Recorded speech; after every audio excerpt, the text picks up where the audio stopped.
तो last class में हमने डायनेमिक्स डायनेमिक्स और सर्कुलर सेंट्रीफ्यूगल फोर्स के बारे में बात कर रहे थे। ठीक है कि किसी भी सर्कुलर मोशन में हमेशा कोई ना कोई फोर्स होता है जो सोर्स ऑफ सेंट्रीफ्यूगल फोर्स बन जाता है। क्या बन जाता है? क्योंकि सर्कुलर मोशन के लिए कौन सा फोर्स जरूरी है? सेंट्रीफ्यूगल फोर्स जरूरी। समझ में आया क्या? हाँ। तो मैंने आपको बहुत सारे एग्जांपल दिए थे, जैसे स्ट्रिंग में टेंशन बन जाता है, स्ट्रिंग के थ्रू घुमा रहे हो, है ना? अर्थ चारों तरफ रिवॉल्व करती है, उसमें कौन सा फोर्स सेंट्रीफ्यूगल फोर्स बन जाता है? समझ में आया? देन उसके अलावा एक सरफेस पे एक नॉर्मल बन जाता है ना? तो ऐसे बहुत सारे एग्जांपल हमने देखे। सो हां, रोड पर सर्कुलर रोड पर जब कार को टर्न करते हैं तो उसके लिए फ्रिक्शन चाहिए, फ्रिक्शन ही घुमाता है। फ्रिक्शन नहीं होगा तो वो टेंजेंशियली बाहर की तरफ स्लाइड होके रोड से बाहर निकल जाएंगे। समझ में आया क्या? जैसे ऐसे टर्न कर रहे हैं, मान लो फ्रिक्शन कहीं पे बिल्कुल फ्रिक्शन एकदम से खत्म हो जाए तो फिर उसके आगे टर्न बंद हो जाएगा और एकदम ऐसे जाएगा। समझ में आया क्या? या फिर स्ट्रिंग से घुमा रहे हो आप और किसी जगह पर स्ट्रिंग ब्रेक हो जाए तो टेंशन जीरो हो जाएगी। जो घुमा रही थी सेंट्रीफ्यूगल फोर्स कौन थी? स्ट्रिंग के थ्रू टेंशन। तो एकदम से स्ट्रिंग टूटती है तो फिर वो ऑब्जेक्ट कैसे जाएगा? टेंजेंशियली। फिर घूमेगा थोड़ा ना, फिर सीधा जाएगा। समझ में आया क्या? क्योंकि टेंशन ही तो घुमा रही थी। स्ट्रिंग ब्रेक होने से टेंशन जीरो होगी, आया समझ में? तो घूमना बंद हो गया, फिर वो सीधे जाएगा। आया समझ में? तो सेंट्रीफ्यूगल फोर्स क्या होता है?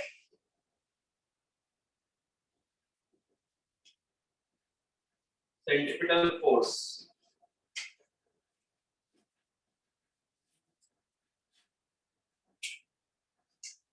है ना? It is a force which is responsible for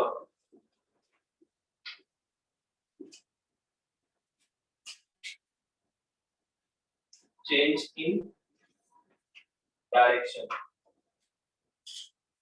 of object in a circular motion. समझ में आया?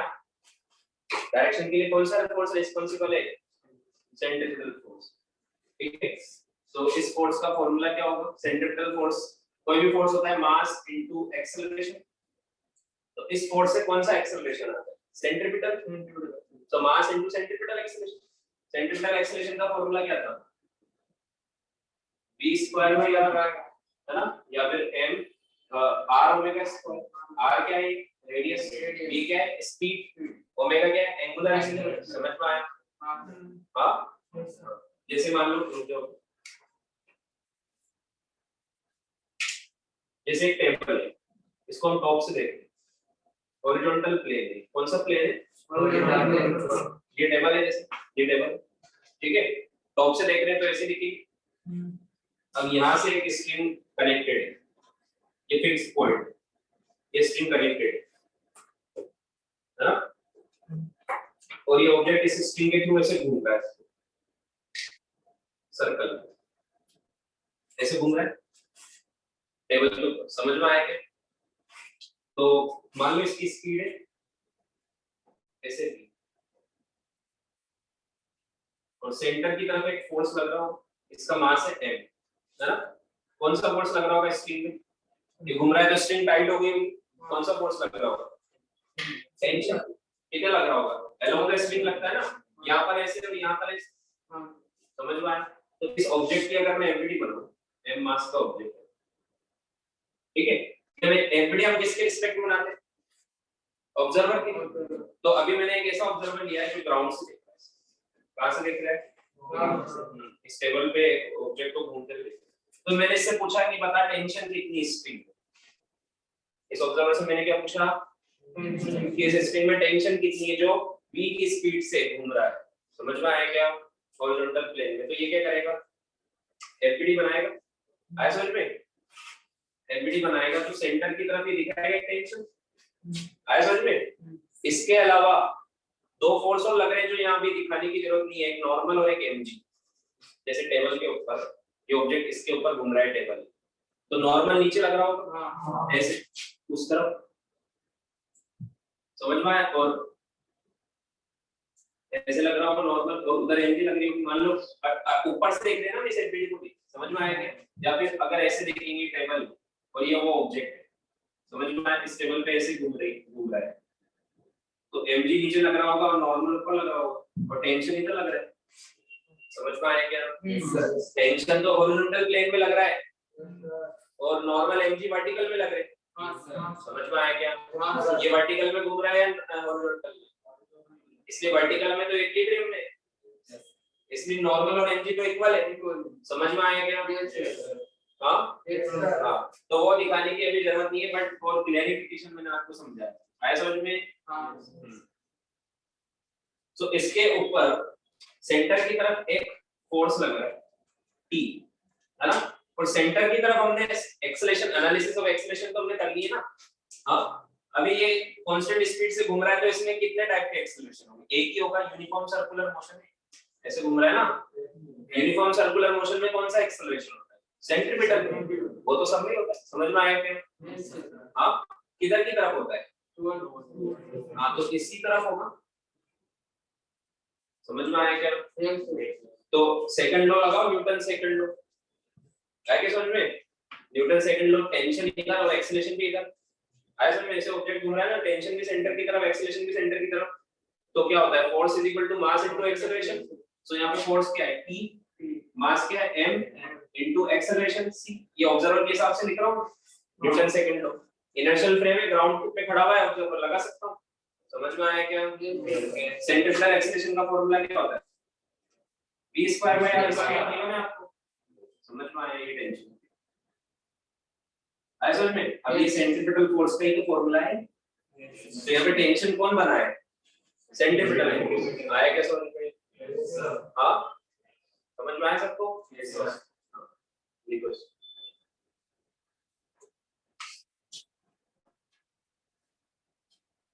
Force is equal to ma, तो क्या है? Tension is equal to mass into acceleration. Acceleration कैसे क्या होता है वो पहले से पढ़ चुके हैं।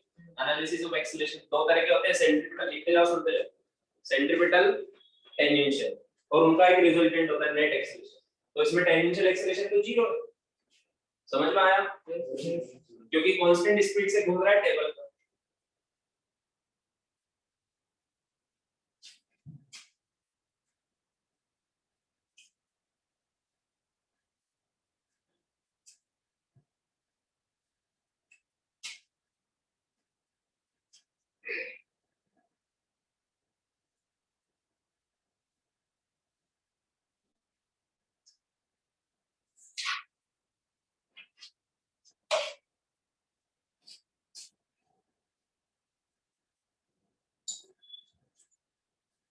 तो जरूरत के हिसाब से कभी नॉर्मल, कभी टेंशन, कभी फ्रिक्शन, कभी ग्रेविटेशनल फोर्स, कभी इलेक्ट्रोस्टैटिक फोर्स, ये सब सेंट्रीपिटल बन जाते हैं। मतलब सेंट्रीपिटल फोर्स का सोर्स बन जाता है। समझ में आया?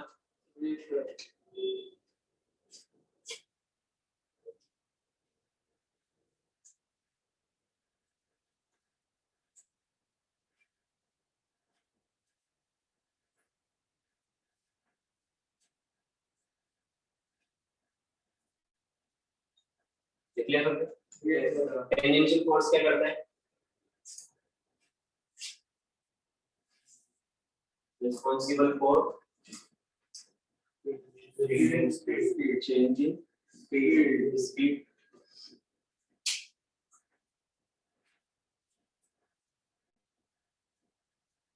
हाँ, तो इसका फॉर्मूला क्या होगा?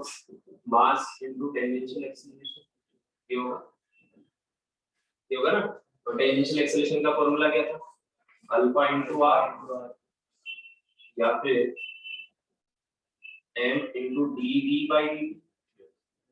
Rate of change of speed होता है ना, ये क्या होता है? स्पीड। अगर आपको स्पीड का फंक्शन गिवन है तो उसको डिफरेंशिएट करोगे तो a नेट मिलेगा या ac at मिलेगा? at। स्पीड को डिफरेंशिएट करोगे तो क्या मिलेगा? at। और वेलोसिटी को डिफरेंशिएट करोगे तो क्या मिलेगा? समझ में आया? हाँ, rate of change of velocity क्या होता है? Net acceleration. Rate of change of speed क्या होता है? टेंजेंशियल। क्योंकि वेलोसिटी दो तरीके से चेंज हो सकती है, एक हो सकती है स्पीड मतलब मैग्नीट्यूड की वजह से, एक हो सकती है डायरेक्शन की वजह से।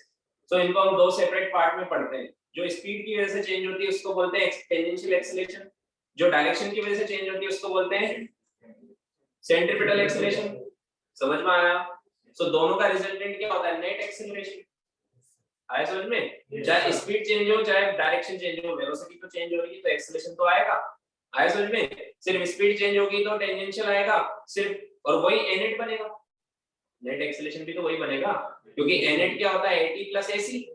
अब चाहे एसी जीरो हो जाए या एटी जीरो हो जाए, आया समझ में? सिर्फ स्पीड चेंज हो रही है तो पार्टिकल सीधे चल रहा होगा, डायरेक्शन तो चेंज नहीं हो रही है, तो वहां पे एनेट क्या होगा एटी के इक्वल, टेंजेंशियल एक्सेलरेशन के इक्वल। आया समझ में?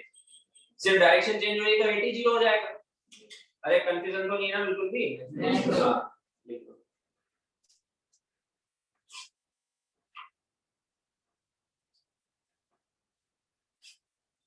और इन दोनों का रिजल्टेंट आएगा नेट फोर्स, सेंट्रिपिटल फोर्स और टेंजेंशियल फोर्स का रिजल्टेंट क्या आएगा? Net force. जैसे इस एग्जांपल में मान लो, देख लो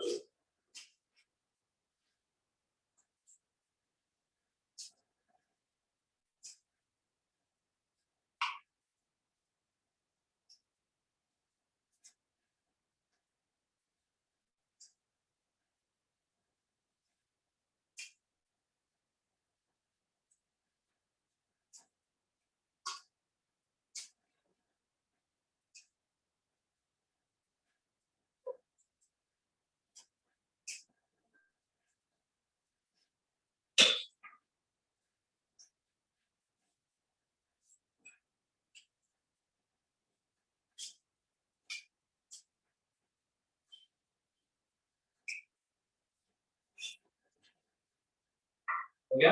हां लाइन हो गया बच्चों? जैसे इस एग्जांपल को इस फोर्स के लिए डिस्कस करते हैं।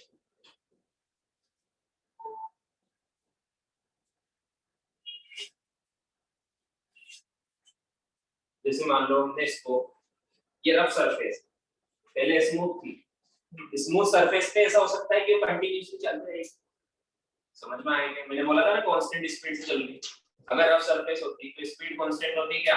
धीरे धीरे कम होकर रुक जाता वो, समझ में आया क्या? तो पहले वाला केस क्या था? स्मूथ सरफेस था, उस इसलिए सिर्फ एक ही फोर्स लग रहा था, टेंशन। अगर रफ सरफेस है तो फ्रिक्शन भी लगेगा, समझ में आया क्या? हाँ, और फ्रिक्शन किधर लगता है? फ्रिक्शन चैप्टर हो गया, ऐसा ही आंसर आना चाहिए। किधर लगता है फ्रिक्शन? जिस तरह सरफेस के बीच में स्लाइडिंग हो रही है उसके अपोजिट, समझ में आया क्या? टेबल तो फिक्स है, ऑब्जेक्ट ऐसे घूम रहा है, समझ में आया? किसी भी इंस्टेंट, जैसे अभी इस इंस्टेंट में ऑब्जेक्ट ऐसे जा रहा है, समझ में आया क्या? फ्रिक्शन ऐसे लगेगा, ऐसे लगेगा ना, जैसे मान लो ऑब्जेक्ट इधर जा रहा है तो फ्रिक्शन इधर लगेगा, तो एक तो स्ट्रिंग की तरफ टेंशन लगेगी, वो हमने निकाल लिया था, वो तो mv स्क्वायर बाई r आएगा, और v चेंज होगा तो धीरे धीरे टेंशन भी कम होती जाएगी, क्योंकि v कम होते जा रहा है ना, समझ में आया क्या? ये v कम होगी कि नहीं होगी फ्रिक्शन की वजह से, और ये किधर लग रहा है? ये फ्रिक्शन क्या है? टेंजेंशियल डायरेक्शन में लग रहा है, मैंने आपको बताया जो वेलोसिटी की तरफ लगता है या उसके अपोजिट लगता है, वो वेलोसिटी को तो कम, स्पीड को तो चेंज करता है, समझ में? ये टेंशन स्पीड को चेंज कर रहा है क्या? नहीं, ये तो सेंटर परपेंडिकुलर लग रहा है, इसकी स्पीड है इधर v किस तरफ, मान लो ये v नॉट से मैंने थ्रो किया था इसको, इधर से v नॉट से, थोड़ी देर बाद v होगी, कम होगी, तो टेंशन तो परपेंडिकुलर लग रहा है ना हमेशा डायरेक्शन की, तो ये v को चेंज कर रहा है क्या? स्पीड को कौन चेंज कर रहा है? क्योंकि रफ सरफेस से फ्रिक्शन लग रहा होगा आपको, और टेंजेंशियली इसके 180 डिग्री पे लग रहा है, समझ में आया क्या? तो फ्रिक्शन यहाँ पे क्या है? Tangential force. आएगा समझ में? हाँ, सो हमसे पूछा कि इसको v नॉट से t इक्वल टू 0 पर स्पीड कितनी है? v नॉट है, ये ऑब्जेक्ट m मास है, इसका सर्कुलर मोशन कर रहा है, समझ में आया क्या?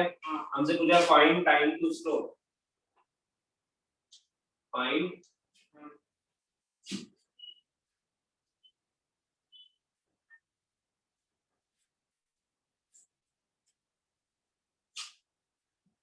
t इक्वल टू 0 पर v नॉट की स्पीड से थ्रो किया है, find time to stop. Stop कब होगा? जब इसकी स्पीड 0 हो जाएगी। स्टॉप कब होगा? और इसको पीछे लग रहा है काइनेटिक फ्रिक्शन, यही तो इसको 0 कर रहा है, समझ में आया? तो मान लो यहाँ जाके स्टॉप हो गया t टाइम, यहाँ पर v 0 हो गया, तो यहाँ पे टेंशन भी 0 हो गई, v 0 तो टेंशन क्या होता है? सेंट्रीफ्यूगल फोर्स होता है mv square by r, v जैसे से कम हो रही टेंशन भी कम होती जा रही है, समझ में आया?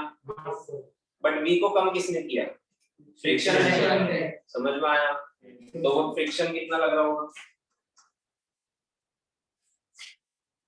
ये बताना है ना, तो फ्रिक्शन निकालना पड़ेगा। फ्रिक्शन आ गया तो एक्सेलरेशन आ जाएगा, एक्सेलरेशन आ गया तो टाइम आ जाएगा।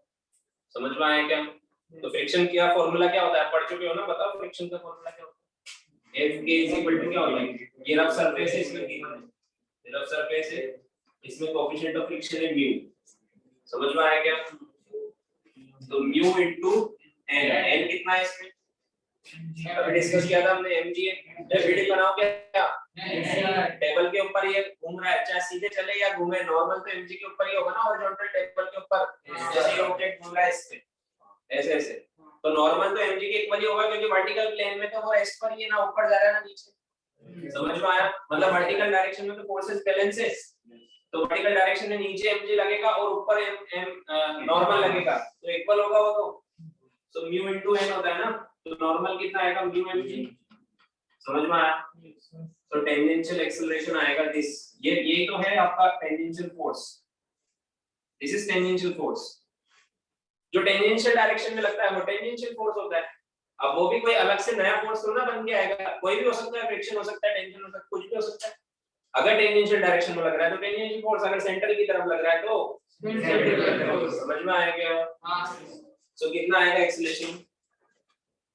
म्यू जी आया समझ में? अब ये माइनस लगा दूं मैं, क्योंकि अपोजिट डायरेक्शन में लग रहा है, स्पीड को कम कर रहा है। आया समझ में?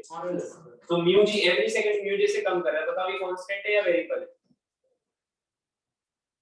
कांस्टेंट है ना, म्यू भी कांस्टेंट है और जी भी कांस्टेंट है। समझ में आया क्या? सरफेस का म्यू कांस्टेंट है, सरफेस हर जगह से सेम रफनेस। आया समझ में? म्यू कांस्टेंट है और जी भी कांस्टेंट है, तो बताओ इक्वेशन ऑफ मोशन लगा सकते हैं या इंटीग्रेशन वाला मेथड?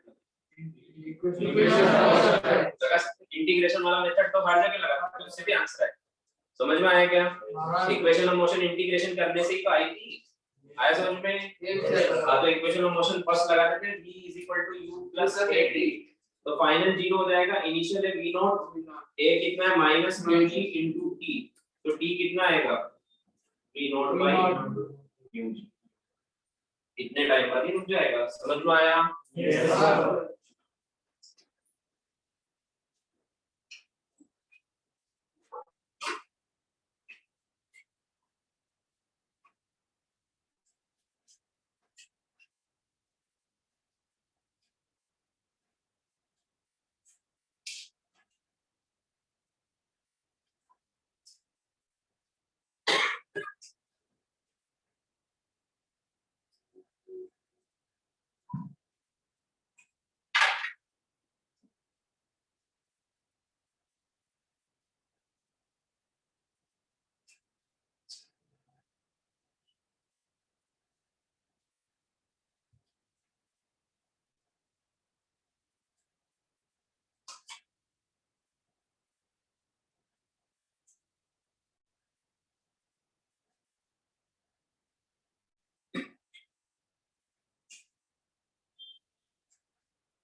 हो गया? 1 मिनट।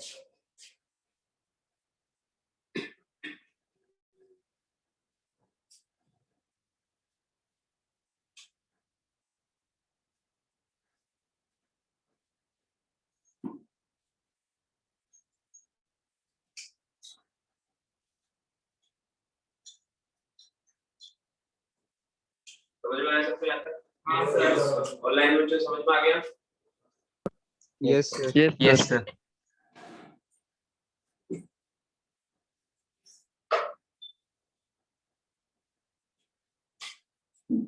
एक और फोर्स का नाम तुमने सुना होगा, सेंट्रीफ्यूगल फोर्स। सुना है क्या? हां। कंफ्यूजन रहता है वो क्लियर करते हैं। Which force?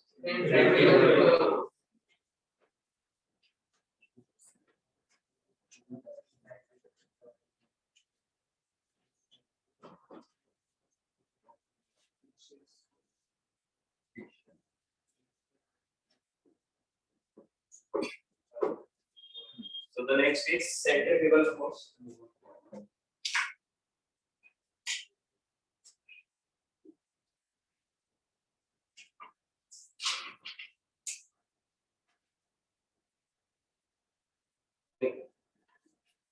मुझे बताओ सर्कुलर मोशन अगर जैसे ये फिर से वही हॉरिजॉन्टल प्लेन में ये ऑब्जेक्ट कौन सा प्लेन है हॉरिजॉन्टल प्लेन एंड ये टॉप व्यू हम ऊपर से देखें तो ऐसा घूमता दिखेगा टेबल के ऊपर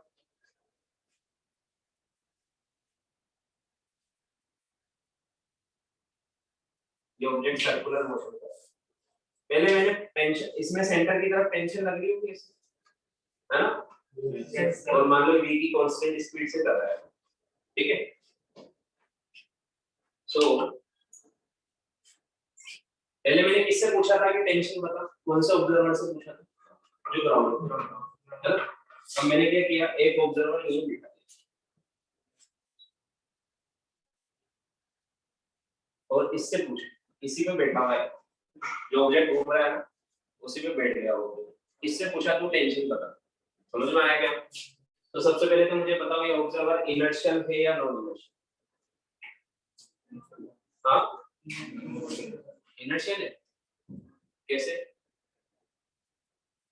नॉन इनर्शियल मुझे बताओ ये एक्सीलरेटिंग फ्रेम में है या non accelerating frame accelerating frame में है ना क्यों एक्सीलरेटिंग है अरे सर्कुलर मोशन चाहे यूनिफॉर्म हो या नॉन यूनिफॉर्म एक्सीलरेशन तो रहता ही है ना यूनिफॉर्म में ओनली सेंट्रिपिटल होता है और नॉन यूनिफॉर्म में दोनों बट होता तो है सर्कुलर मोशन इज एक्सीलरेटिंग समझ में आया क्या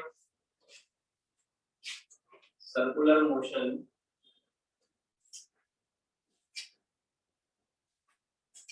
is an accelerated motion है ना any observer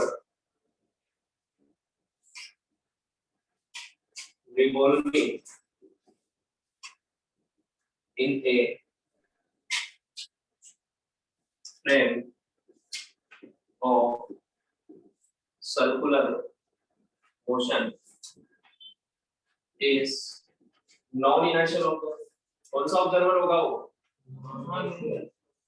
क्योंकि सर वो एक्सीलरेटिंग फ्रेम में समझ में आया क्या हम नॉन इनर्शियल ऑब्जर्वर के रिस्पेक्ट में एलबीडी बना सकते हैं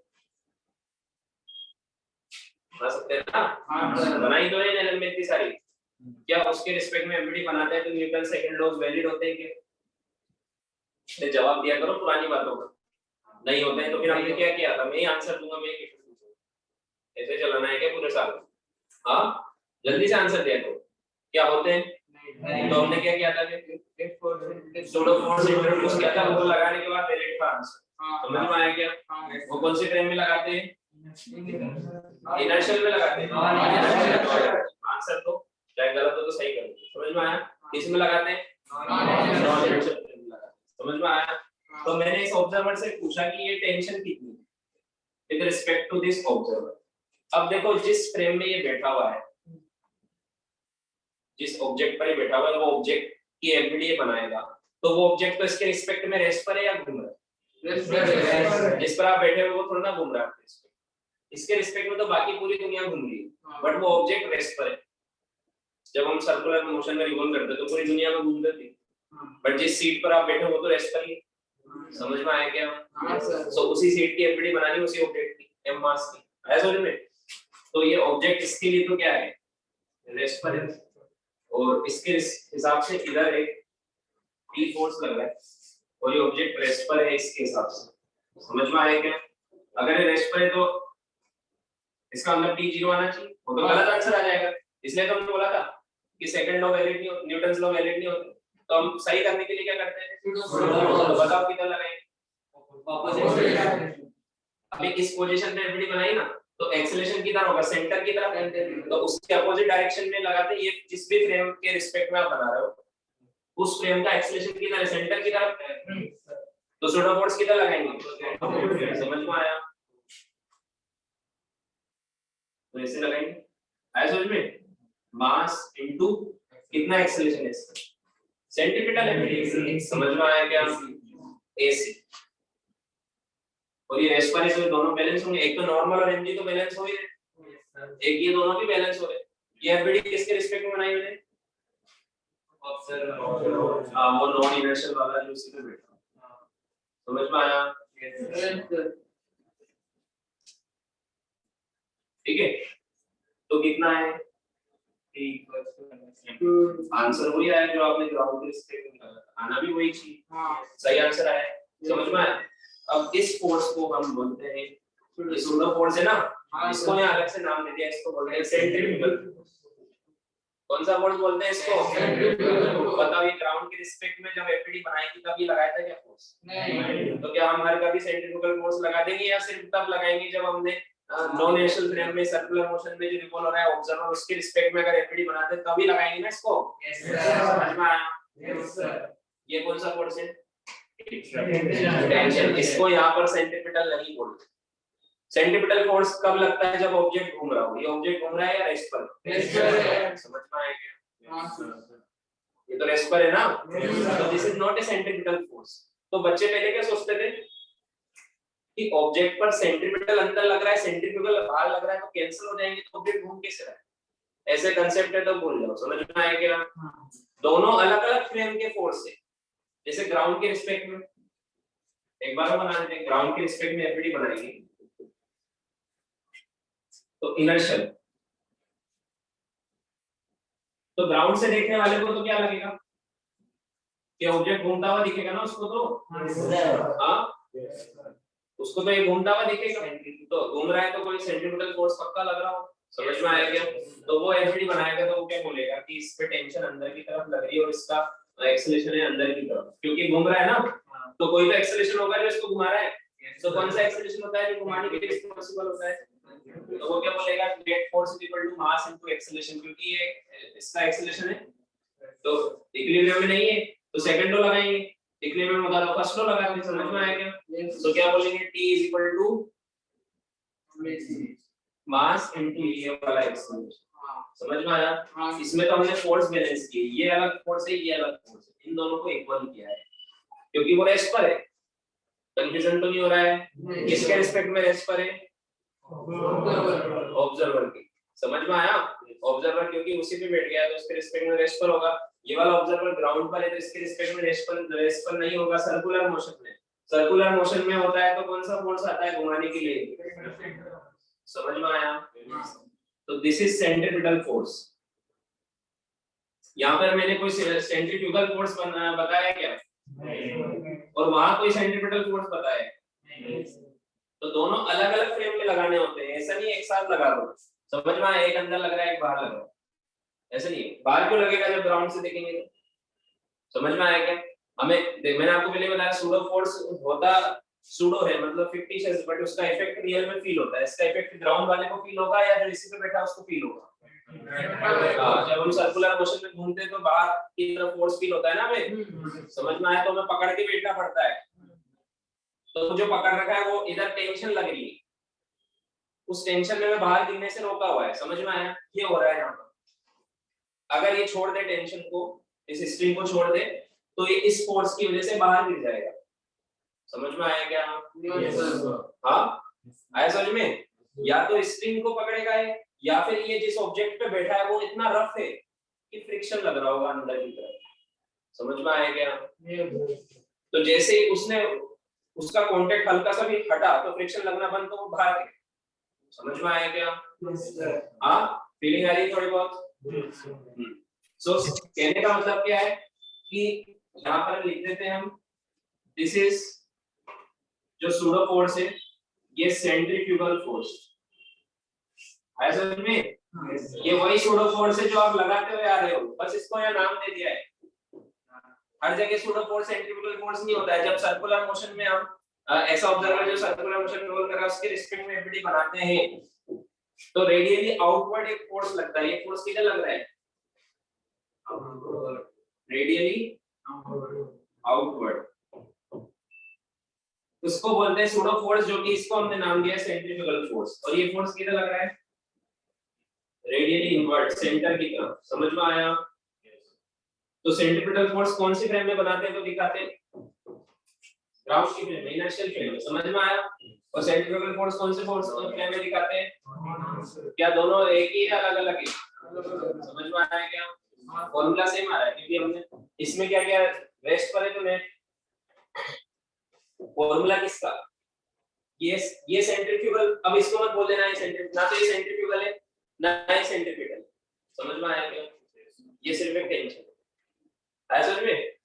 इसने इस सेंट्रीफ्यूगल फोर्स को बैलेंस किया हुआ है क्योंकि ऑब्जेक्ट रेस्ट पर है समझ में। जैसे आप स्ट्रिंग को पकड़ के घूम रहे हो एकदम, तो स्ट्रिंग टाइट हो जाएगी क्योंकि आप पे बाहर की तरफ फोर्स लग रहा है, तो स्ट्रिंग को खींचेगा ना वो फोर्स।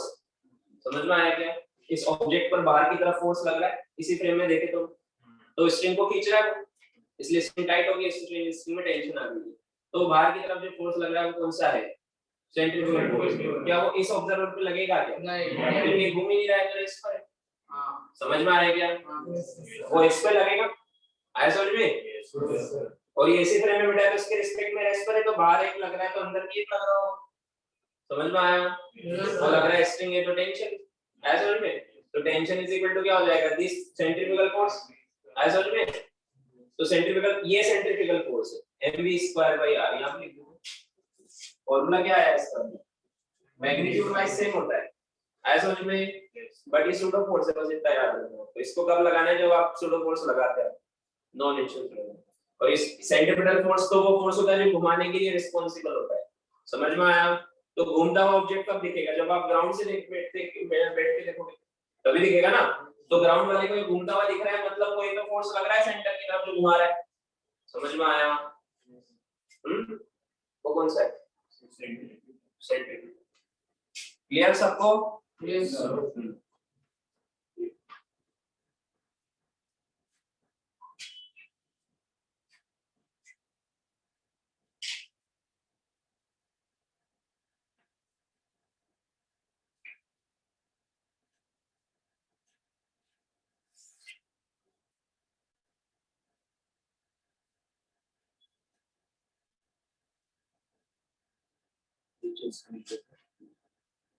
सेंट्रीफ्यूगल लिख लो,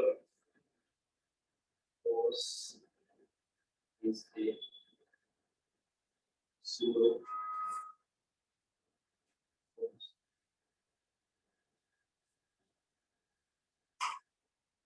appears to that observer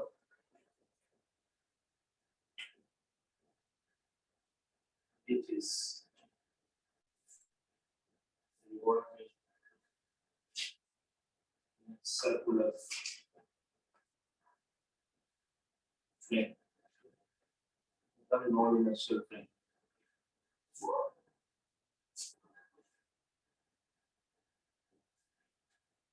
ठीक है?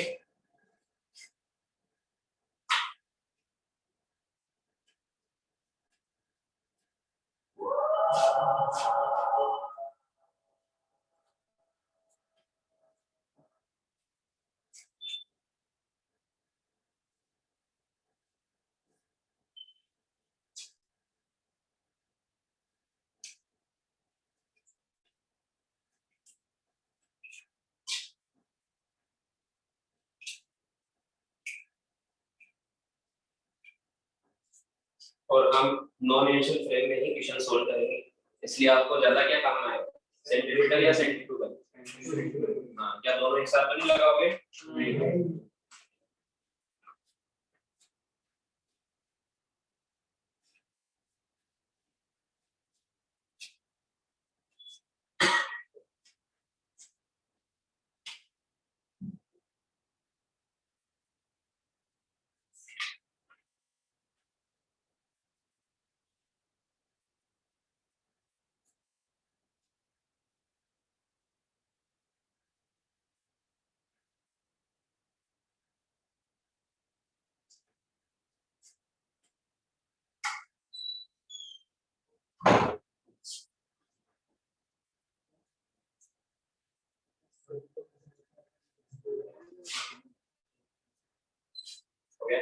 नहीं sir.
Okay sir last second में पूछा वो था क्या interface centrifugal force is sort of force it appears straight observer which is revolving in a circular plane ठीक है ग्राउंड पर है तो ये नहीं लगेगा ऑब्जर्वर ग्राउंड हम एमडी किसके रिस्पेक्ट में बनाते हैं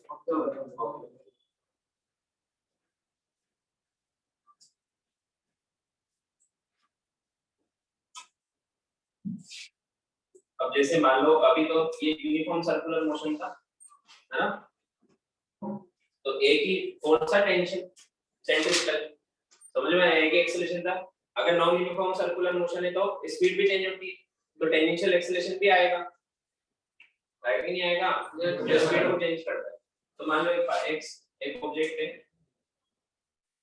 उसका सेंट्रिपिटल एक्सेलरेशन भी है और टेंजेंशियल एक्सेलरेशन भी समझ में आएगा हाँ ऐसे होता है ना तो अब अगर आप ग्राउंड के रिस्पेक्ट में एलईडी बनवाओगे तो वो क्या लिखेगा एक फोर्स तो इस तरफ दिखेगा उसको जो होगा मास इनटू दिस एक्सीलरेशन समझ में आया मास इनटू सेकंड लॉ लगाएगा ना net force equal to the mass into acceleration तो उसको उसके लिए दो ग्राउंड के रिस्पेक्ट में दो एक्सीलरेशन होंगे दो फोर्स होंगे एक होगा सेंट्रिपिटल फोर्स एक होगा टेंजेंशियल फोर्स सेंट्रिपिटल फोर्स होगा मास इनटू एक्सीलरेशन ये वाला एक्सीलरेशन टेंजेंशियल फोर्स होगा मास इनटू ये वाला एक्सीलरेशन समझ में आया क्या बट अगर ऑब्जर्वर अगर आपने इस फ्रेम में दिखा दिया तो इसके रिस्पेक्ट में मैं एमडी बनाऊं तो ये रेस्ट पर आ जाएगा तो हां समझ में आया क्या नॉन इनर्शियल के रिस्पेक्ट में अगर एमडी बनेगा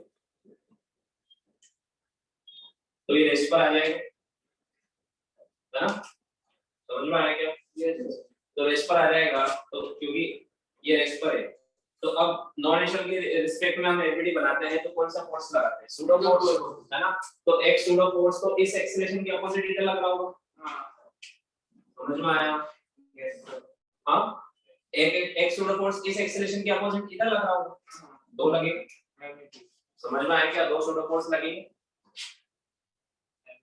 तो इसमें से सेंट्रिफ्यूगल फोर्स यही वाला है जो रेडियली आउटवर्ड लग रहा है समझ में आया क्या जैसे आप एक सर्कुलर मोशन में ऐसे पकड़ के बैठे हो तो आपकी स्पीड भी बढ़ रही है तो एक तो आप बाहर की तरफ भी जाओगे और एक थोड़ा पीछे भी जाओगे समझ में आया क्या एक सूडो फोर्स पीछे भी लगेगा ना क्योंकि स्पीड बढ़ रही है आपकी आया समझ में इस तरफ एक्सेलरेशन का फोर्स पीछे लगेगा और बाहर की तरफ भी लगेगा तो ये थोड़ा पीछे भी जाएगा और इसकी वजह से बाहर भी जाएगा बट ये रेस्ट पर है मतलब कोई दो फोर्स से बैलेंस किया होगा एक इधर लग रहा होगा एक इधर लग रहा होगा समझ में आया क्या हाँ तो क्या इसको सेंट्रिपिटल और इसको टेंजेंशियल फोर्स बोलेंगे क्या नहीं ये तो रेस्ट पर है ना हाँ समझ में आया क्या तो ना तो यहाँ इसके रिस्पेक्ट में ना तो स्पीड बढ़ रही है ना डायरेक्शन चेंज हो रही है रेस्ट पर है तो ना तो ये सेंट्रिपिटल फोर्स है ना ये टेंजेंशियल फोर्स है वो कब बोलते हैं हम अगर ग्राउंड के रिस्पेक्ट में एनर्जी बना समझ में आया ये दो फोर्स जस्ट क्या कर रहे हैं इनको बैलेंस कर रहे हैं आया समझ में दोनों सोलर फोर्स को बैलेंस कर रहे हैं तो इनमें से सेंट्रिफ्यूगल कौन सा वाला बोलते हैं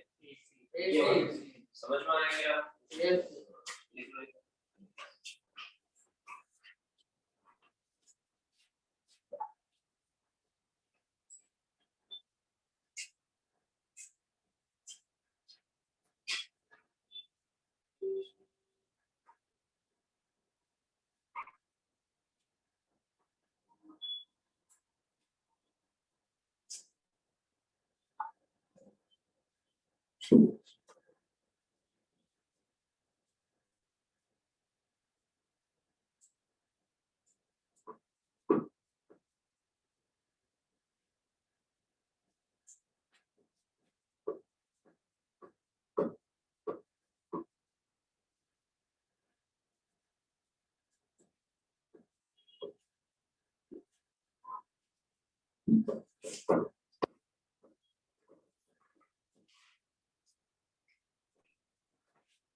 ये तो ऑब्जेक्ट है, ऐसे सर्कुलर मोशन में ऐसे रिवॉल्व हो रहा है, कितने से 2 रेडियन पर सेकंड।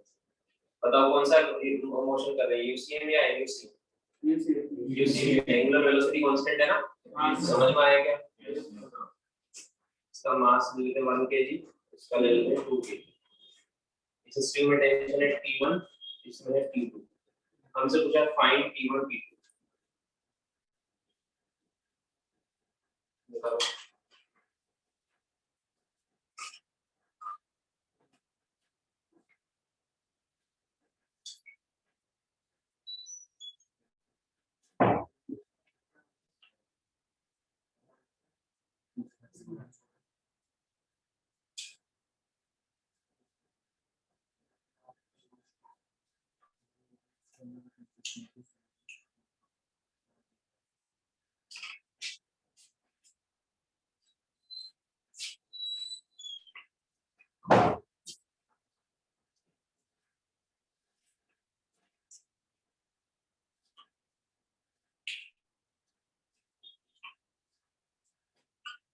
आ गया?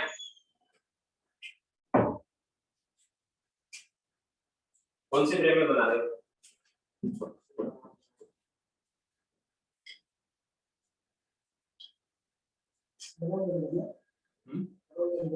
हाँ, दोनों।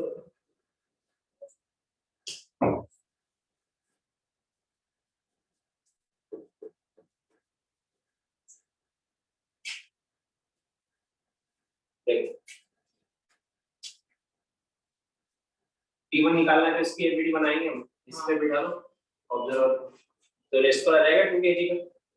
और ये ऑब्जर्वर क्या है, इनर्शियल या नॉन इनर्शियल? क्योंकि एक्सीलरेटिंग फ्रेम में, समझ में आया? तो 2 kg की एबीडी बनाएंगे। देखो टेंशन ही दिखा दो, T1 ऐसे लग रही होगी T1, है ना, और T2 ऐसे लग रही है, समझ में आया? तो 2 kg की एबीडी बनाएंगे, तो T1 इधर लग रहा है, तो ये नॉन इनर्शियल फ्रेम में है, तो सेंट्रीफ्यूगल फोर्स दिखाएंगे। इनर्शियल में होता तो सेंट्रीपिटल दिखाते हैं। हाँ, ये रेस्ट पर है, तो कोई फोर्स बाहर की तरफ लग रहा होगा ना, जो कौन सा लग रहा है? सेंट्रीपिटल फोर्स होता है मास इनटू एक्सेलरेशन, समझ में आया? Acceleration in terms of omega क्या फॉर्मूला होता है? ओमेगा स्क्वायर आर होता है ना, या तो v स्क्वायर बाय आर होता है, या v को r ओमेगा लिखो तो ओमेगा स्क्वायर r होता है, समझ में आया? तो m r ओमेगा स्क्वायर, समझ में आया? तो क्या बोल दूंगा मैं, T1 इसकी रेस्ट पर है ना, m r ओमेगा स्क्वायर, मास कितना है 2, रेडियस कितनी है इसकी, अच्छा ये नहीं गिवन पूछा है।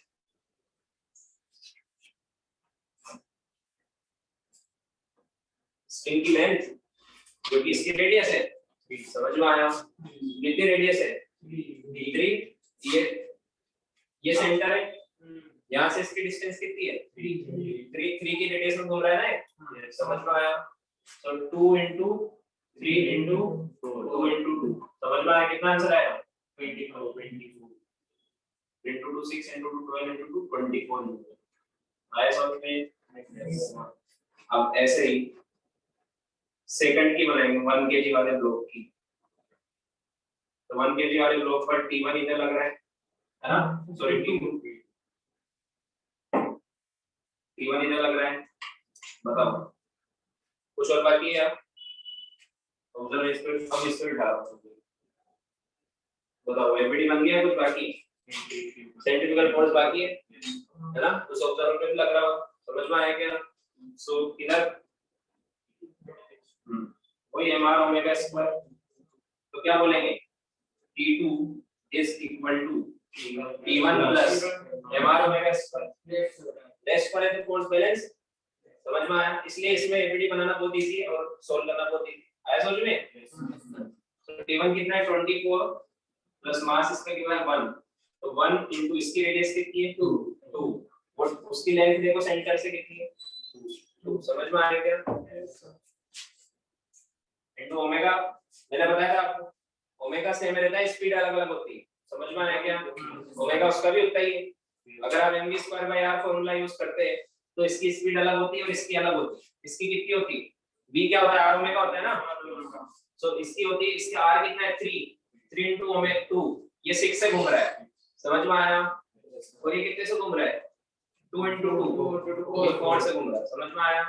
बट ओमेगा सेम है, आया समझ में? हां sir. So radius 2 omega 2 plus square 32, 2 into 2 4 into 2 8 plus 24, समझ में आया? Yes sir. एक क्वेश्चन जल्दी से कर लो, सॉल्व नहीं करेंगे, प्रैक्टिस के लिए दे रहा हूं ताकि सेंट्रीफ्यूगल फोर्स की प्रैक्टिस हो।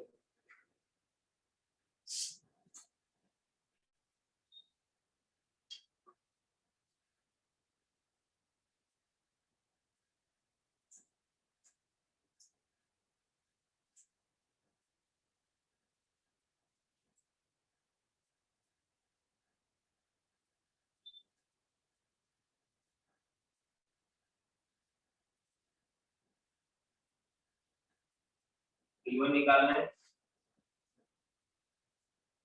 T2 निकालना है, T3 निकालना है, समझ में आया?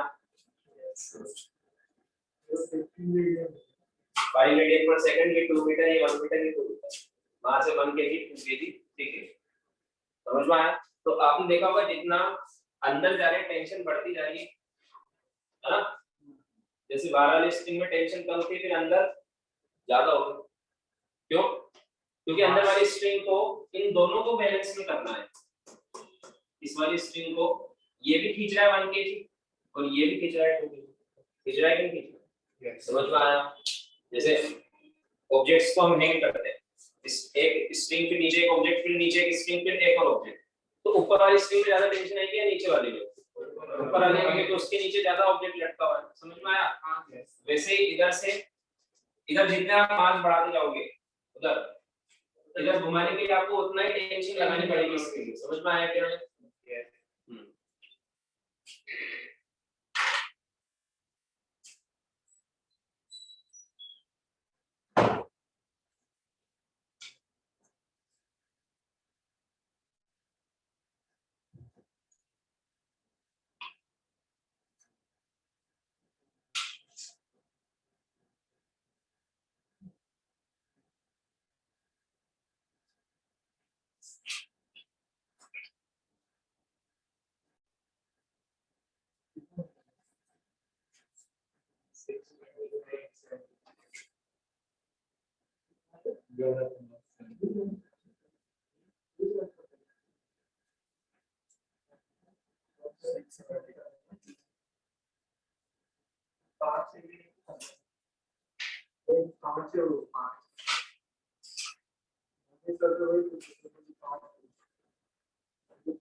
सिर्फ 5 रेड पर सेकेंड या 15 रेड पर सेकेंड?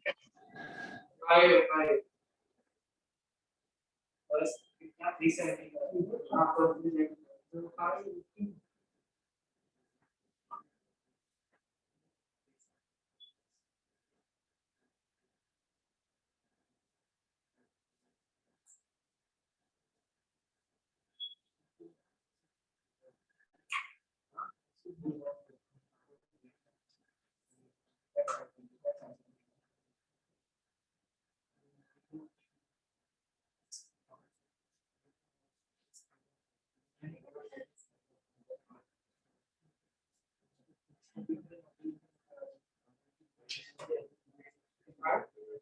गया आंसर? Yes, sir. सोल्व करना है क्या? डाउट है क्या? Yes, sir. बच्चों डाउट है ऑनलाइन में? नहीं सर, हो गया। हटा दूं? Yes, sir. आगे बढ़े।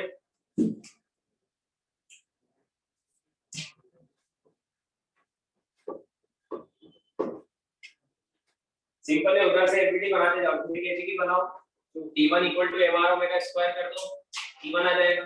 फिर 2 kg की बनाओगे तो एक T1 उधर लगेगा, एक T2 उधर लगेगा, तो T2 is equal to T1 plus mr omega square, है ना? सबको नॉन यूनिवर्सल फ्रेम में कर दो। Yes, sir. फिर 1 kg की बनाओगे तो उधर T3 लगेगा और दूसरी साइड T2 लगेगा। T2 आपने पहले निकाल लिया होगा। हाँ सर।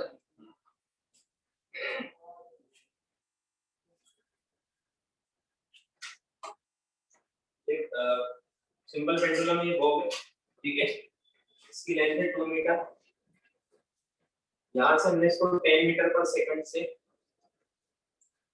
ऐसे प्रोजेक्ट किया, तो ये सर्कुलर मोशन ही करेगा। हाँ। कौन से प्लेन में करेगा, हॉरिजॉन्टल या वर्टिकल? वर्टिकल में करेगा ना पेंडुलम, Yes, sir. है ना? अब जरूरी नहीं पूरा करे, बट जितना भी करेगा वो सर्कुलर मोशन ही समझ में आया। यहाँ से जितना भी जाएगा, क्योंकि सर्कल ही तो बनाएगा, रेडियस फिक्स है ना इसकी। Yes, sir. आया क्या? हाँ, सो हमसे अभी पूछा इसमें टेंशन कितनी है, फाइंड टेंशन इन स्ट्रिंग, किस इंस्टेंट पर?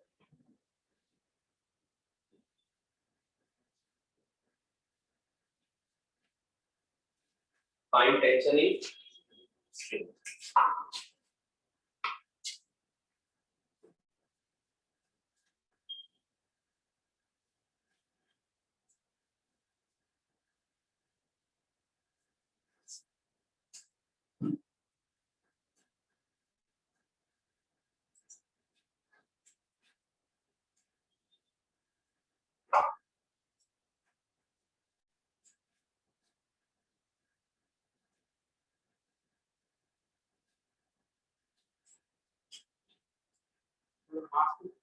क्या? मास? हाँ सर, मास से MG मास ले लो 10 kg।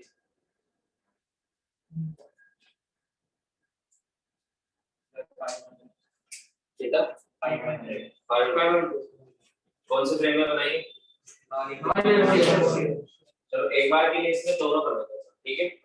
ताकि कंफ्यूजन अगर किसी को लग रहा हो वैसे कैसे करते हैं, क्या बना रहे हो तुम? बना लो, इनर्शियल पे बना। फाइंड रेडी आएगा सबका? हाँ सर। 10 into 10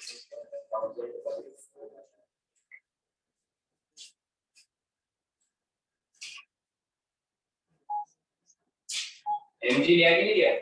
हाँ mg मेगा 600 है।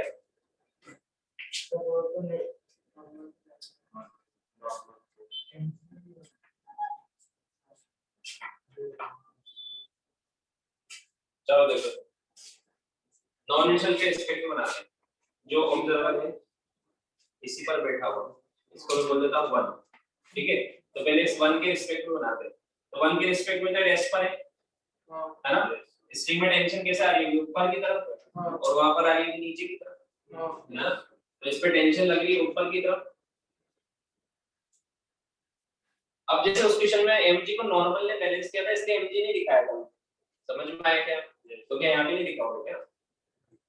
अगर मान लो ऑब्जेक्ट रेस्ट पर होता तो टेंशन 0 हो जाती क्या फिर आपके साथ? अगर ऑब्जेक्ट रेस्ट पर होता तो टेंशन 0 होती क्या? नहीं होती ना। तो कितनी होती? तो वो mg क्यों गायब हो गया, वो लेना पड़ेगा। समझ में आया क्या? तो mg कितना लग रहा है? नीचे प्लस एक सुडो फोर्स लगेगा नीचे की तरफ, है ना? v गिवन है तो mv square by r, omega given है तो mr ओमेगा स्क्वायर। तो क्या गिवन है? v, तो mv स्क्वायर बाय r। समझ में आया? ये रेस्ट पर है इस ऑब्जर्वर के रिस्पेक्ट में, तो क्या बोलूंगा मैं? v is equal to rest पर है ना, mg कितना हो जाएगा? 10 मिलेगा 100 प्लस 10 into 10 into 10 अपॉन 2, तो 600 न्यूटन आएगा। समझ में आया क्या? अब अगर एक ऑब्जर्वर जो ग्राउंड से देख रहा है उसको तो घूमता हुआ दिखेगा, तो घूमता हुआ दिखेगा तो कोई सेंट्रीपिटल फोर्स लग रहा होगा इसके रिस्पेक्ट में, समझ में आया क्या? तो इसके रिस्पेक्ट में 2 के रिस्पेक्ट में एफडी बनाते हैं। तो 2 के रिस्पेक्ट में एफडी बनाएंगे तो एक फोर्स तो mg तो दिख ही रहा है इसको नीचे, एक टेंशन इधर दिख ही रहा है, इसका एक्सेलरेशन किधर है इसके रिस्पेक्ट में, सेंटर की तरफ जो घुमा रहा है इसको। सर्कुलर मोशन में ऑब्जेक्ट का सेंट्रिपिटल एक्सेलरेशन किधर होता है? Towards the centre. समझ में आया क्या? Yes sir. तो इसके हिसाब से क्या करेंगे, t बड़ा है या mg बड़ा? क्योंकि एक्सेलरेशन सेंटर की तरफ। समझ में आया? सेकंड लॉ लगाएंगे, क्या बोलेंगे? Net force t minus mg is equal to m into this. ये भी फॉर्मूला क्या होता है इसका? समझ में आया? हाँ, तो यहाँ पर सेंट्रिपिटल फोर्स क्या है? t है या t माइनस mg? ये पूरा सेंट्रिपिटल फोर्स है t माइनस m। ये पूरा बन के सेंट्रिपिटल फोर्स का फॉर्मूला ये होता है ना? Yes sir. समझ में आया क्या? हाँ सर। वो कौन बन रहा है ये? आया समझ में? Yes, This is sir. centripetal force. Centripetal force is equal to mass into centripetal acceleration. समझ में आया क्या? आपसे पूछा जाए सेंट्रिपिटल फोर्स कितना है तो आप t मत बता देना, t माइनस mg। समझ में आया क्या? Yes sir. सेंट्रिपिटल फोर्स का फॉर्मूला हमेशा mv स्क्वायर बाय r होता है, तो ये करने की जरूरत ही नहीं है। मास इनटू v भी गिवन है और r भी गिवन है, सब तो गिवन है। समझ में आया? तो उसमें पुट कर दो mv स्क्वायर बाय r। आया समझ में? ये तो किसके निकाल रहे हैं? टेंशन के लिए। आया समझ में? Yes sir. तो t क्या हो जाएगा? वही हो जाएगा mg plus mv square by r। Answer तो वही आना है। तो t कितना आ जाएगा? 6। बस। अरे निकालने का तरीका अलग अलग है, कभी उस ऑब्जर्व के रिस्पेक्ट में, कभी इसके रिस्पेक्ट में। समझ में आया? अब जैसे आपको अच्छा लगता है वैसे करो, ठीक है? मेरे ख्याल से नॉन इनिशियली ज्यादा अच्छा लगा हो। हाँ यस सर। तो उसमें फुल फील आती है ना कि हम बैठे हैं तो हमसे भी फोर्स कर। ऐसा समझ में? हाँ सर।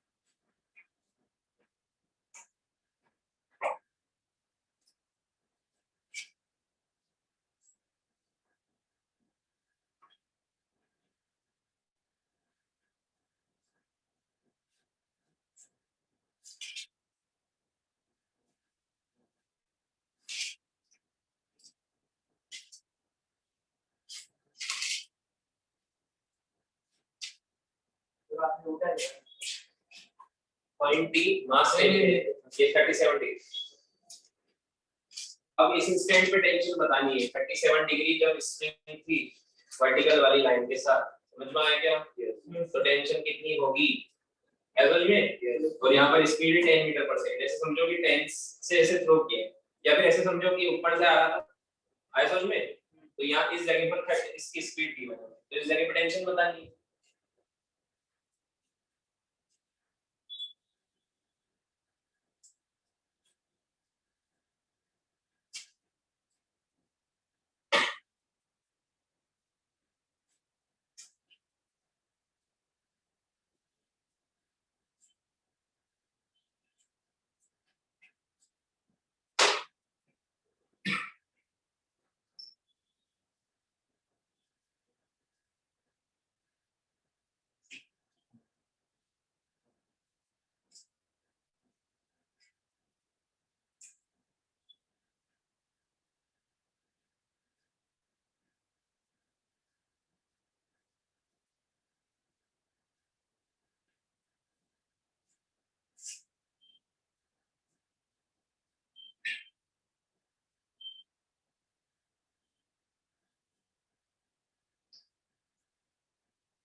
सर मास कितना? डिग्री बना ली? कौन सी फ्रेम में बना रहे?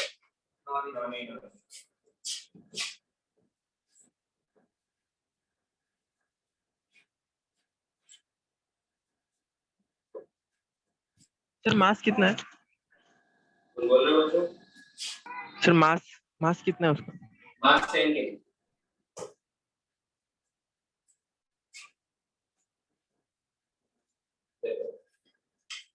इसके एफडीएम बनाएंगे, टेंशन कितना लगेगी ये भी दिखा दो ऐसे, तो एमजी तो हमेशा नीचे रखते हैं ना, तो टेंशन तो ऐसे लगेगी।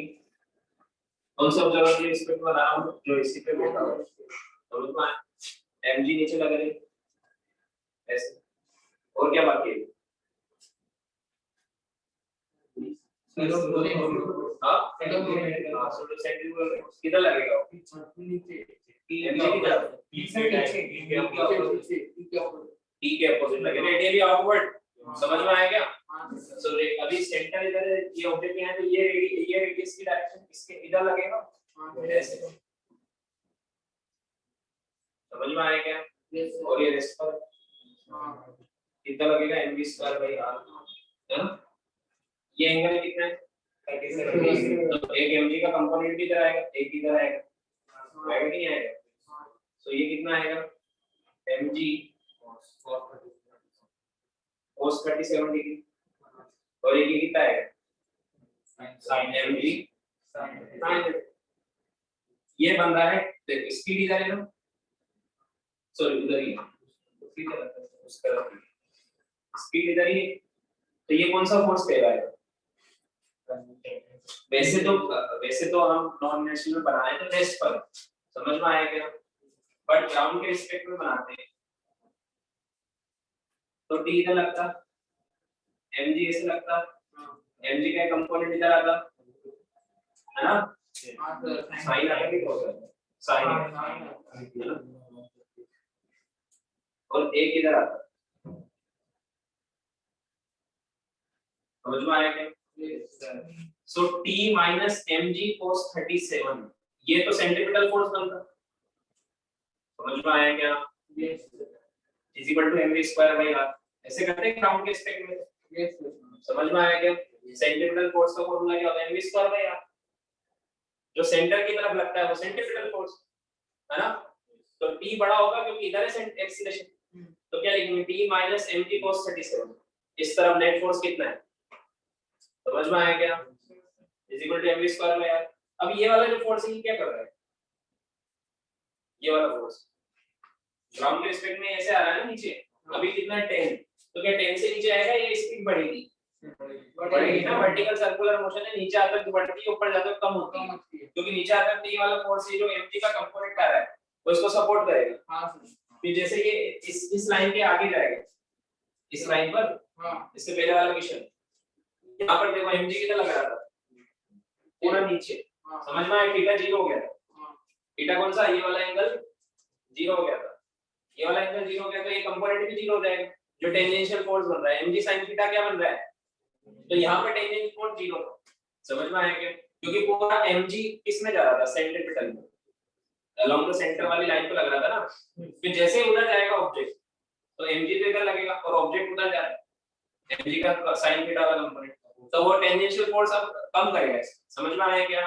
तो नीचे आता है तो स्पीड बढ़ती है, ऊपर जाता है तो कम होती है, ऐसा में वर्टिकल सर्कुलर मोशन है, mg का कंपोनेंट आएगा इसमें, एक तो घुमाएगा एक कंपोनेंट और एक हां एक स्पीड चेंज करेगा, समझ में आया क्या? सो ग्राउंड के रिस्पेक्ट में इसलिए बताइए क्योंकि यहां नहीं बोल सकता मैं कि ये फोर्स टेंजेंशियल फोर्स, यहां नहीं बोल सकता क्योंकि यहां तो रेस्ट पर है ना, इसके रिस्पेक्ट में तो कंफ्यूजन तो नहीं हो रहा है, नहीं सर समझ में आया? तो mg के दो कंपोनेंट आ रहे हैं ना, एक तो सेंटर की लाइन पे आ रहा है और एक आ रहा है डायरेक्शन के अलोंग या उसके अपोजिट, वो क्या कर रहा है? स्पीड को चेंज कर रहा है वो, इसलिए वो कौन सा फोर्स है? टेंजेंशियल। साफ से पूछा जाए टेंजेंशियल एक्सीलरेशन तो कितना आएगा? mg sin 37 upon m g sin 37 या g sin थीटा, थीटा के साथ चेंज हो रहा है, समझ में आया क्या? हां सर। तो यहाँ पर तो mg हमें तो इस ये रेस्ट पर है ना, आया समझ में? Yes sir. तो अब आप सोचेंगे रेस्ट पर है तो फिर इस तरफ भी कोई फोर्स लगना चाहिए ना, बिल्कुल इधर भी लग रहा होगा, सूडो हम ऐसे जा रहे हैं तो सूडो फोर्स ऐसे लगेगा ना पीछे की तरफ, क्योंकि रेस्ट पर है ना, तो अभी तो हमें टेंशन निकालना था तो इसलिए ये दोनों दिखाने की जरूरत नहीं है, समझ में आया क्या? Yes sir. But complete FED बनाओगे तो mg का एक कंपोनेंट इधर आ रहा है ना, तो उसके अगेंस्ट एक सूडो फोर्स इधर दिखाना पड़ेगा क्योंकि ऑब्जेक्ट रेस्ट पर है। समझ में आया? टेंजेंशियल एक्सेलरेशन इधर आ रहा है तो एक्सेलरेटिंग फ्रेम पे बैठा है ना ये, तो इस पर एक एक्सेलरेशन इधर है और एक इधर है। समझ में आया क्या? तो एक सूडो फोर्स इधर लगेगा और एक इधर लगेगा, दो लगेंगे बताया था मैंने, दोनों एक्सेलरेशन के अपोजिट लगेंगे। अरे सूडो फोर्स किधर लगता है? Opposite to the direction of acceleration of frame. समझ में आया? और कितना लगता है? Mass into acceleration. आया समझ में? तो अभी हमें टेंशन निकालना है तो हम सिर्फ ये वाला लेंगे, तो क्या लिखेंगे? mv square हां mv square by E is equal to mg cos 37 plus mv square by तो इससे आपको समझ में आएगा कि वर्टिकल सर्कुलर मोशन जब होता है स्ट्रिंग का, पेंडुलम का, उसमें टेंशन भी चेंज होती है और भी नहीं होती है, क्योंकि थीटा वगैरह चेंज होता है, स्पीड भी चेंज होती है, थीटा भी चेंज होता है। समझ में? रेडियस ही कांस्टेंट है, मास कांस्टेंट है, बाकी थीटा और r तो चेंज हो रहा है ना। समझ में आया? तो जैसे जैसे नीचे जाता है तो v बढ़ता है, नीचे जाएगा तो क्या होगा? नीचे जाएगा तो v बढ़ेगा, और ये थीटा कम होता है तो cos का थीटा कम होने से cos की वैल्यू बढ़ती है, तो ये कंपोनेंट भी बढ़ता है, ये भी बढ़ता है, तो टेंशन बढ़ती है नीचे जाते हैं। समझ में? मैक्सिमम टेंशन कहां होती है? नीचे नीचे, और मिनिमम कहां होती है? ऊपर ऊपर, अगर पूरा घूम रहा है। समझ में आया क्या? हां सर, ऐसा हम डिस्कस करेंगे कि पूरा घूमेगा या नहीं घूमेगा, सब आगे करेंगे। समझ में आया? हां सर। 580 हां निकाल लेंगे। 100 into cos 37 राइट, कितना है? 80 plus 100 into 10 into 10 into 10 upon 2 नहीं 500 upon 2, तो 500 ही का आंसर आ रहा है। कितना है सर? 500 आएगा तो फिर ओवर जाएगा भाई, ये पॉइंट में आ रहा था, क्या बोल रहे थे? वो ये है 500 समझ में आया क्या? हां सर। ऑनलाइन में किया किसी ने? ये आंसर आया? यस हाँ? सर। यहाँ किस किसका है?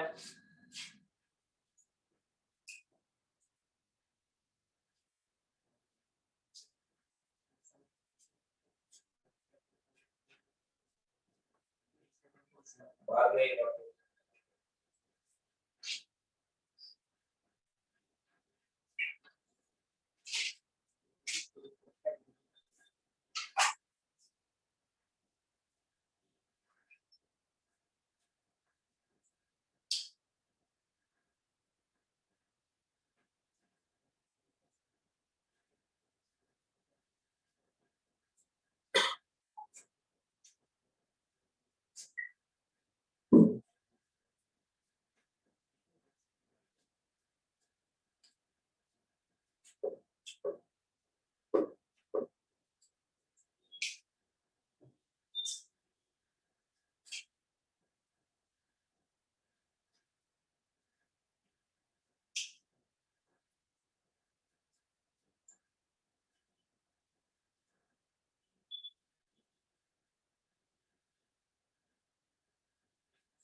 यहाँ पे हमसे पूछा है फाइंड नॉर्मल। क्या पूछा है? यहाँ पे क्या लग रहा होगा? सरफेस नॉर्मल लगाई होगी ना इस पे।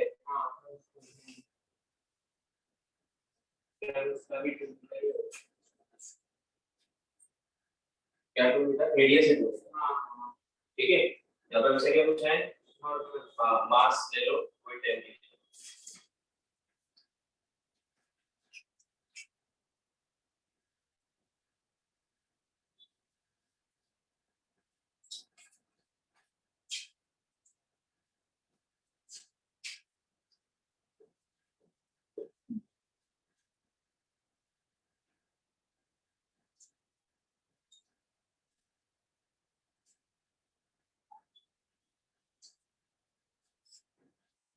सेम फीट में ऑब्जेक्ट इस पे क्या कर रहा है? Circular motion. हाँ, उसकी सरफेस की रेडियस कितनी है? RT 2 metre.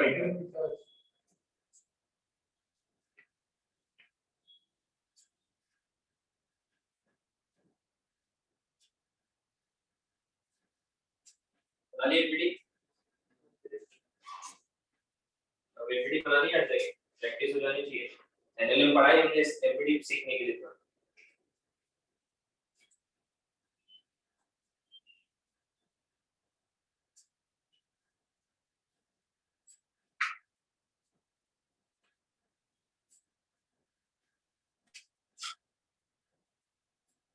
नॉर्मल किधर लग रहा होगा? सेंटर की तरफ लगता है नॉर्मल, सर्कुलर सरफेस में जब कांटेक्ट आता है तो किधर लगता है नॉर्मल? पढ़ा था ना एनएलएम में। हां सर। हां, ऐसे नहीं मत लगाना, ऐसे सेंटर किधर है? इधर है ना। नॉर्मल ऐसे कब लगता है?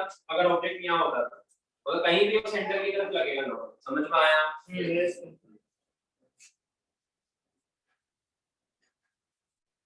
तो नॉर्मल ऐसे लगेगा।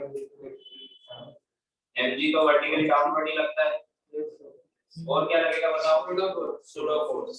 समझ में आया क्या? एफबीडी बनाते बनाते मत भूल जाना कि ऑब्जर्वर कहां रहता है। ऑब्जर्वर कहां बैठा हुआ है? इसी पे बैठा हुआ है। समझ में आया? mv² r, ये एंगल कितना होगा?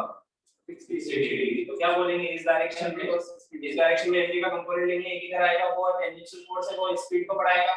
आपसे टेंजेंशियल एक्सीलरेशन पूछा जाता है तो क्या होता है? mg sin 60/m, g sin 60। समझ में आया क्या? हां, तो याद रखो वर्टिकल सर्कुलर मोशन में g sin थीटा होता है टेंजेंशियल एक्सीलरेशन। समझ में आया?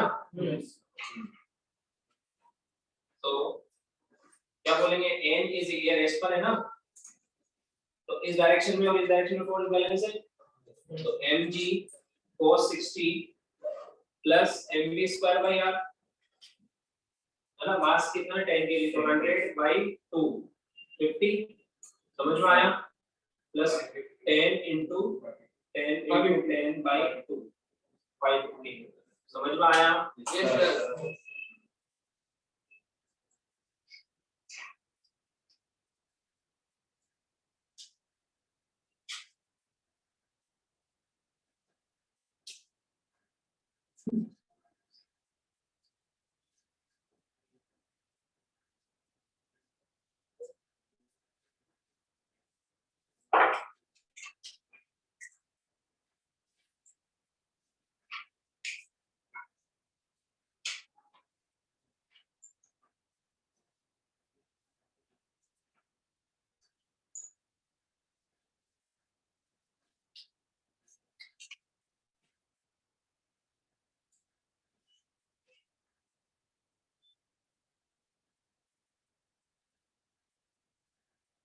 ये डिस्क कैसे घूम रही है? इस घूमते हुए डिस्क पे हमने एक ब्लॉक को रखा हुआ, रखेंगे। क्या करेंगे? रखेंगे। ये रफ सरफेस, सरफेस क्या है? कोएफिशिएंट ऑफ फ्रिक्शन है म्यू, और ये ओमेगा से दूर है ना। तो ट्यूशन किस तरह का है फिर नहीं लिखेंगे। ट्यूशन इस तरह का है कि ऐसे समझो कि मान लो अगर कम एंगुलर वेलोसिटी से घूम रही होगी तो हो सकता है ये लगते ही बाहर में गिरे। बहुत तेज घूम रही होगी तो जैसे हम इसको रखेंगे वो बाहर गिरे। हां सर। समझ में आया क्या? हां सर। और अगर कम एंगुलर वेलोसिटी से घूम रही है और हमने रखा तो बाहर क्यों नहीं गिरा होगा? किसने रोका इसको बाहर गिरने से? समझ में आया क्या? हां सर। तो यहाँ पे फ्रिक्शन लगेगा सेंटर की तरफ, कितना लगेगा? तो यहाँ पे फ्रिक्शन बनेगा सेंट्रीपिटल फोर्स। ऐसा समझ में? क्योंकि अगर ये गिर नहीं रहा है, बाहर स्लिप नहीं हो रहा है, तो क्योंकि सर्कल में घूमेगा। ग्राउंड के रिस्पेक्ट में देखेंगे तो किस में घूमेगा? सर्कल में। और सर्कल में जब भी घूमता है तो सेंटर की तरफ कोई तो फोर्स होना चाहिए, वो कौन होगा? समझ में आया? Yes sir. इसको कौन घुमा रहा है? आंसर।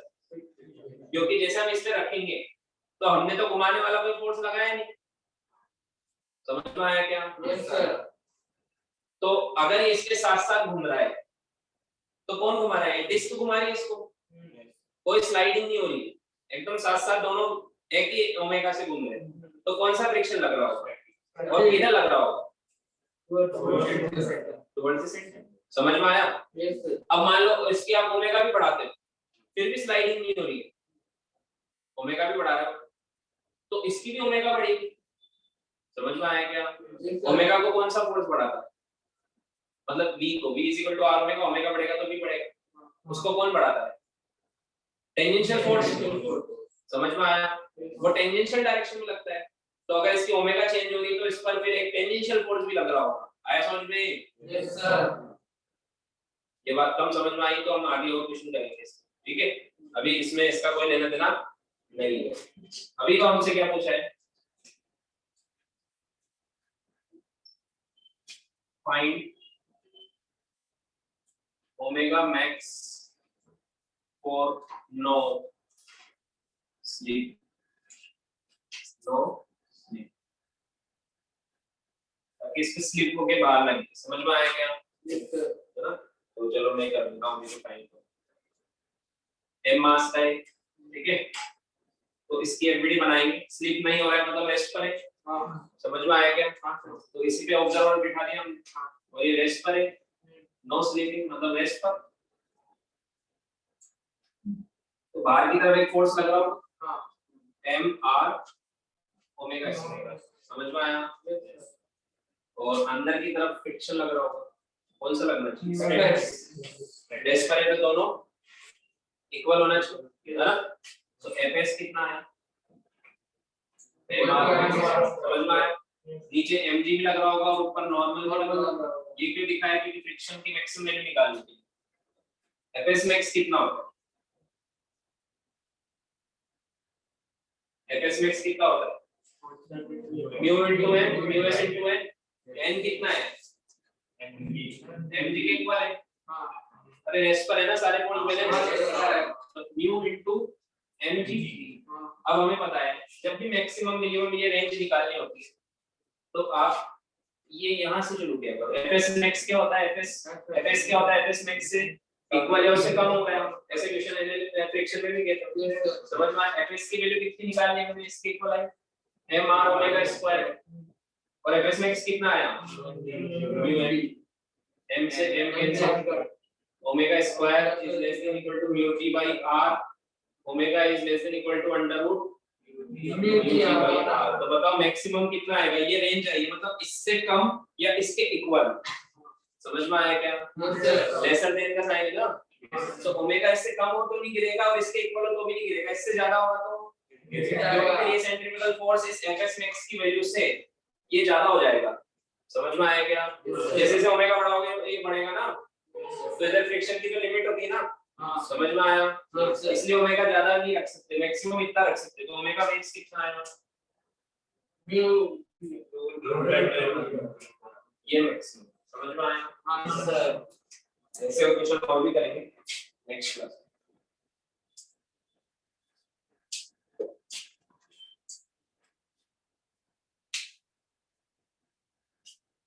प्रैक्टिस करो क्लास के बाद, और सर्कुलर के भी क्वेश्चन सॉल्व करने लग सकते हैं। करेंगे डिस्कस। सर सर्कुलर अच्छा नहीं